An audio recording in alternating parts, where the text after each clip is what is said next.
আলগা কপাল জুড়ে দেব তোমার গালে গল্পের মুখ।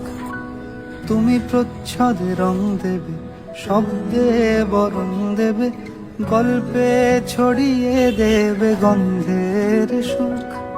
দুহাতে মুঠো করে আলগা কপাল জুড়ে দেব তোমার গালে গল্পের মুখ।